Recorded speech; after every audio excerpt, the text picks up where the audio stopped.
Hey guys, Happy New Year once more. If you haven't listened to the first podcast, you are missing. You should get ahead to watch it, or rather listen to it before this, or maybe after this though. So today we are talking finances, right? There's no place for brokenness this time around, this year and always, because I know what it is that you can do, and I know that you can turn to a financial rock star, really, practically. And this is me trying to help you out here, all right? If today is your first time listening to me right here, my name is Chisom Mutibiaka. I'm a men coach, and I really love what I do, looking out for men and helping them love their women right, and also, first of all, be the men that they want to be. Okay, so today we're talking about the Bachelor's Guide to Financial Freedom in 2024. Right? Basically, how to master money for single men. I mean, that doesn't mean a married man can also learn from this, you know what I mean? But then, first of all, 2023 had me in stitches all the time.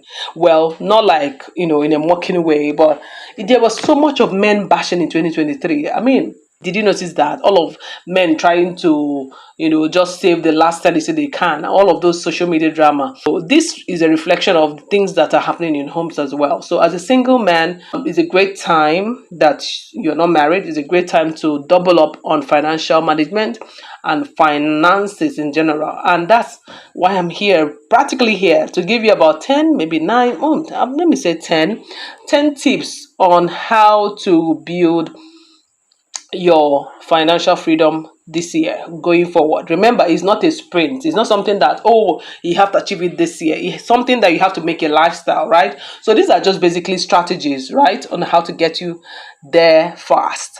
So let me start from the first point. This is a good time. This is January, right? So this is a good time to begin to craft a solid budget lifestyle.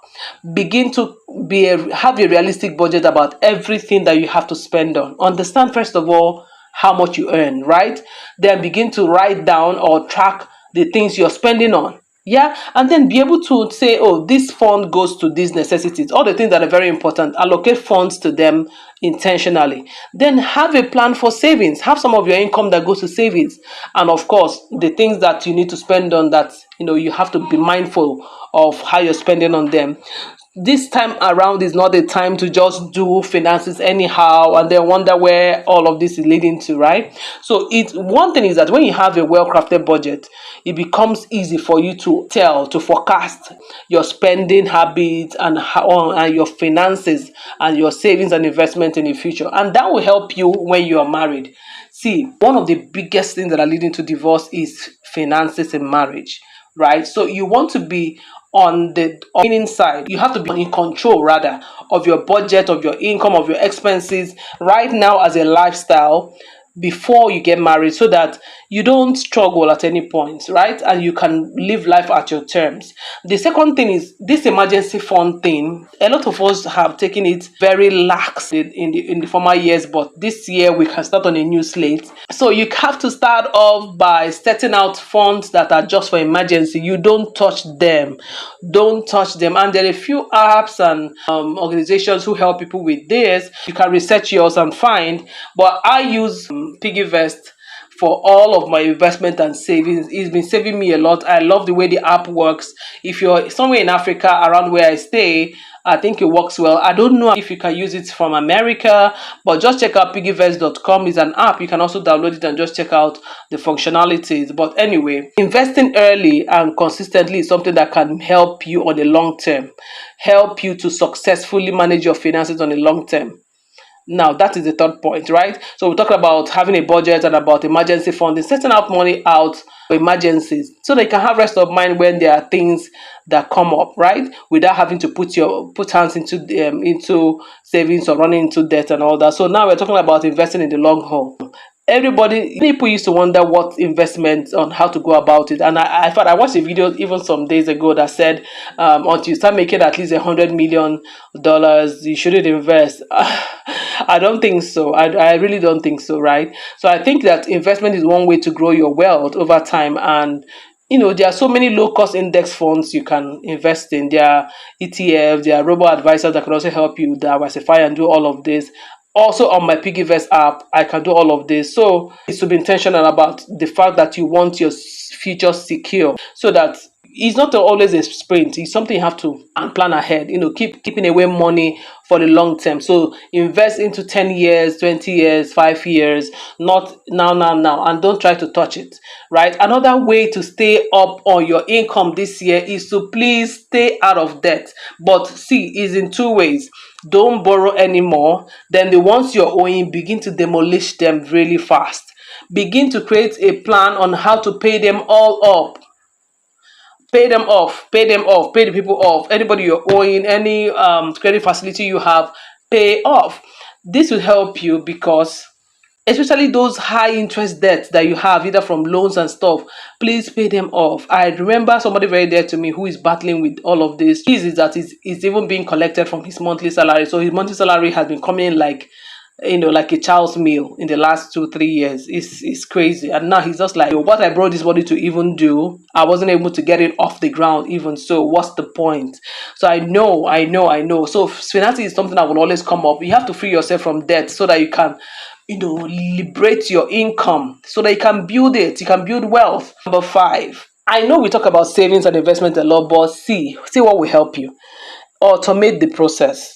Right? Go ahead, go to your bank, talk to your financial advisor, automate your transfers. See, whenever you get an income, tell them to automatically credit certain accounts that are for your savings and investment. That way, you don't get into the way of those funds. See, automation will help you. Yeah, it will make your money work for you. And it has to be that you are saving and investing for specific financial goals that you want to meet in the next 10 years or so. That way you stay, committed to it. The 6th one is get your side hustle. I don't know how to explain that. Yeah. Get your hustle, the one you do on the side. Because see. There's inflation everywhere in the world. There's crash crunch. There's everything seems not to be working. Some countries are handling it better than others, but whatever it is, this is not the age to earn just one sort of income or even two. So you have to create opportunities, explore, and be adventurous about boosting your income through a side hustle. Find one that can work for you, whether it's freelancing, maybe you contribute your skill on your own terms, or through consulting. People ask you questions, people come to help for you to help them fix a problem, or even something you do as a passion, you can convert it into profit. I used to edit as a passion. I used to edit for everybody. I didn't like to see errors in written script. In 2009, I converted it into my business, and it started as a side hustle for 8 years, and now I do it also almost on a full time, right? So a side hustle can accelerate your journey. Don't even play with it. So your journey towards financial freedom can start from the side hustle that you're starting this year. Make sure that you can take this seriously, because it can provide additional financial security for you guys. Don't sleep on this. Not even because you're looking at getting married or getting into a relationship, for your own sake. For your own sake first, yeah? The 7th one I thought we should share with you is insurance. Yes, some countries, they're a bit tricky, like in my country, but insurance is something that is very, very, very key, especially for your peace of mind. Yeah, so you can secure, or rather secure or safeguard your financial future when you have adequate insurance coverage. Like some people have really large businesses, warehousing kind of businesses, or businesses that come through the sea, import and export, that if there's a misfortune, is going to almost end their life. So you don't want to play with insurance, right? So insurance in different ways, whether it's health, whether it's life insurance, even renters insurance. Take it seriously to go a long way. It becomes a safety net for you in the end when there are unforeseen circumstances. So this is a good year to start talking to a financial advisor right now. Now, the 9th one I want us to talk about is you have to learn to negotiate. See, there's nothing prideful about not bargaining. I'm telling you, this is making me laugh because I used to be someone still don't struggle with a lot of trying to get bargain, especially for things that are like consumer goods. Yes, but now negotiating like a professional is so important. You know why? You'll be shocked what you can curtail when you negotiate professionally. So your cable bills, your subscription, and all of those things is your hard-earned money. So don't be shy to negotiate, to ask for rebate and discounts, and make sure you get the best deals. It's very important. Don't just give your money away. At a point, I'm sure there are people that might be in your corner who just know that somehow they're going to benefit from you and they'll be taking advantage of it, right? So learn to negotiate so that way you cut down on certain kind of expenditure. The other one, number 9, is you have to be committed to continuous financial education. Keep learning about money and how it works. Keep learning from people who have made money, because mentorship is a real thing. You have to commit to always learning more about money. Where are people investing now? Which funds are doing? Which stocks are doing better? All of that, right? And also personal finance trends. What's happening? Investment strategies that are coming. The economic developments also. Those are things that will point you towards continuous, things you need to learn financially, because knowledge is power at the end of the day, and you can't do away with it. Yes, you can't do away with it. So staying informed will empower you to make sound financial decisions. The 10th one, I think, is, first of all, you that is doing all of this, you have to make sure that you take care of yourself. See, this is the year to take care of yourself. Make it a priority. Make it a priority. If you don't prioritize taking care of yourself, your finances will dwindle, because you will end up running helter skelter, going for emergency medical care and all of that, and all the money that you set aside will still disappear. And that's not going to be your portion, because that's why we're talking about it early in the year, guys. You have to master how money works, how to manage it. Somebody was writing the other day and said, "Oh, I used to think that making money was a hard part, but I discovered that to keep the money and what they call double it, or like expand it or scale it, is even the harder part." So you have to master how money works, and in doing all of that, you have to make sure that you budget for activities that bring you joy, that bring you relaxation. Yes, it's okay to hang out with the boys, it's okay to go for that vacation, it's okay to treat yourself. Yeah, so make a budget for you. You have to have a balance. You're becoming financially responsible. Also, make sure that you make that you're taking care of yourself, because it's essential.